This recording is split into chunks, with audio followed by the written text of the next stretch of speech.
So this is the Earthquaker Devices Afterneath. This is a digital reverb that's built up from a bunch of delay lines. As you can hear, we can get kind of delay type effects with this drag control all the way down. As we move this, we get a pitch warping effect. But all the way around, we get more kind of reverb type effects. So length is the decay, obviously. Diffuse is more transient towards the left and more washy towards the right. So more kind of smudging. Reflect is essentially like the feedback or regeneration. And then we can dampen that effect as well.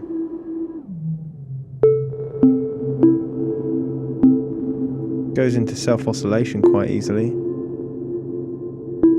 And then self-oscillation is where this drag and mode control, the modes for the drag control, come into play. So mode will allow us to use this pitch warping effect,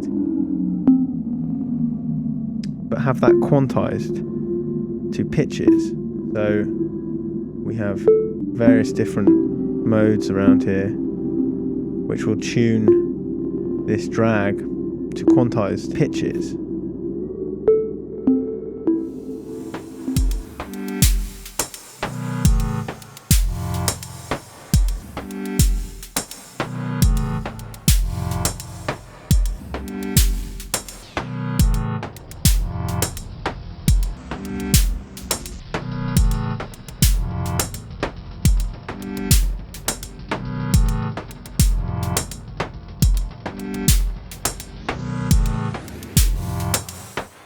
So one thing you may have noticed about the Afterneath is that it is only a mono input and a mono output.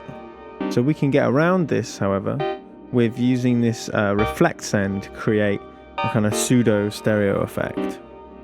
So if I take another cable and I hard pan the reflect send and the mix output,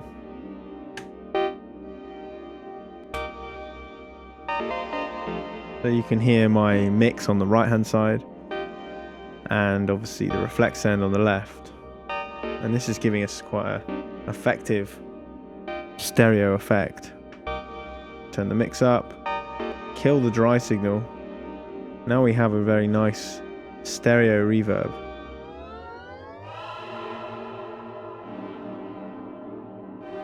And if we wanted to mix in some of the dry signal again, we could do that externally.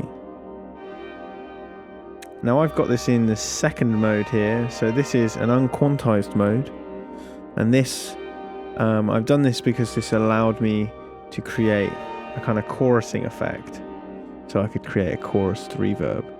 So I have a very low output LFO. This is coming in to the drag input here.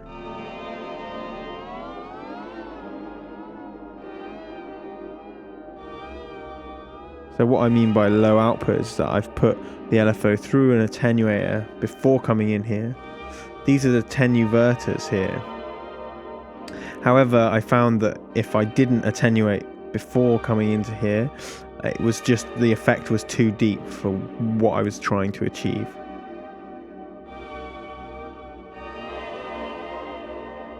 But you can hear that that's a very nice, kind of strange, warbly, chorused reverb.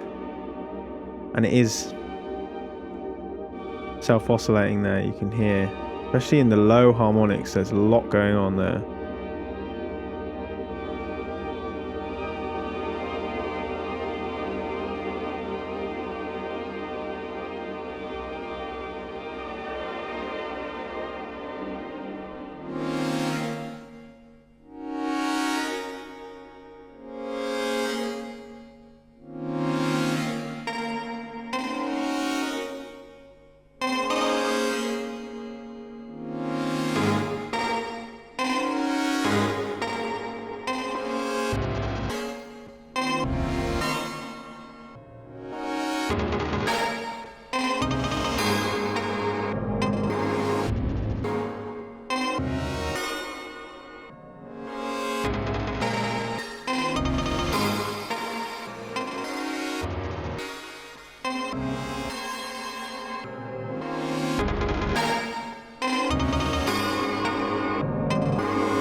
So let's have a look at Afterneath in self-oscillation mode. So if I just put in, just for a second, just to get things excited, that's that chord I was using. And then I turn up the reflect and the length. We can get that to build up. Now, if we have these up all the time, this will start to self-oscillate as it is now, but it will also start to clip internally. We can shape that with the diffuse and the dampen, but as I said, if we do leave these up all the time, you can hear that start to clip internally. That's not clipping on my audio interface, that's just internal clipping. So I'll back that off a bit. And this is a good way of demonstrating these different modes. So drag control can almost be thought of as a pitch.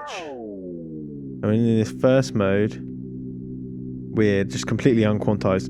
As we go around, this second mode is unquantized again, but this is with a slight slew on this drag. So as I move this quickly, you can hear it slew back up to where we've got to.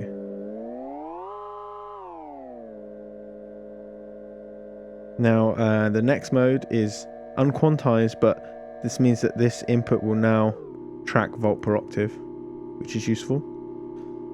And then the next one, we're now into the quantized modes. So the first mode is just chromatic. So as I move this, you'll hear it will be tuned to chromatic scale.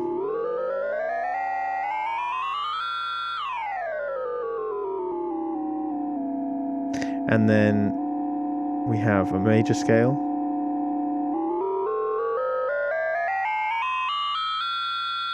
Again, we can shape that kind of oscillation with these two.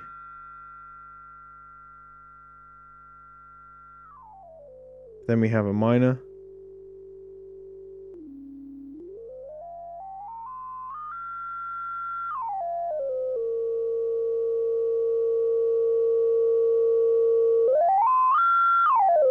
Then we have a pentatonic.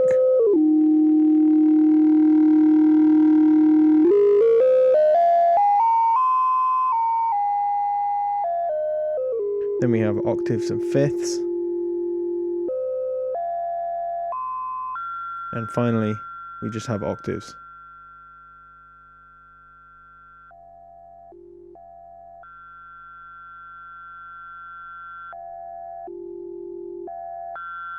So yeah, using this as an oscillator essentially is one way of kind of using it in an alternative kind of mode.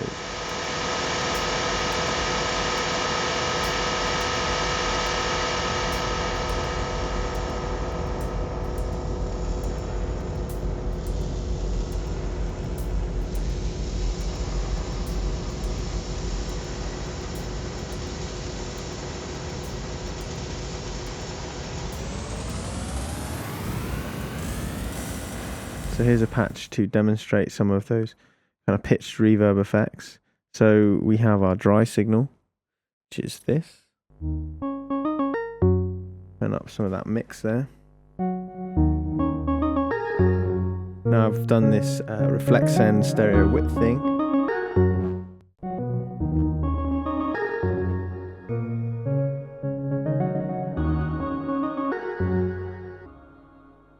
You can hear that kind of pitched effect on the tails there. Now what I've also done is malted the reflect send here, and I've run that through a filter, a high pass filter with an LFO on it, so you'll start to hear that now.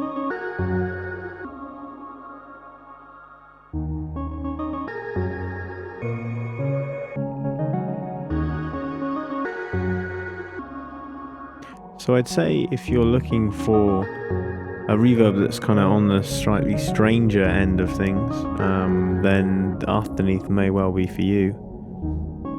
It's 249 UK pounds, and it is very strange. It's not your kind of standard reverb, so I wouldn't want to try and use it to create kind of realistic spaces, It's much more about kind of weird, large, experimental kind of reverb effects. Pitching the end of these tails is really nice, as you can hear now. It's kind of really kind of creepy, almost sounds like sampling.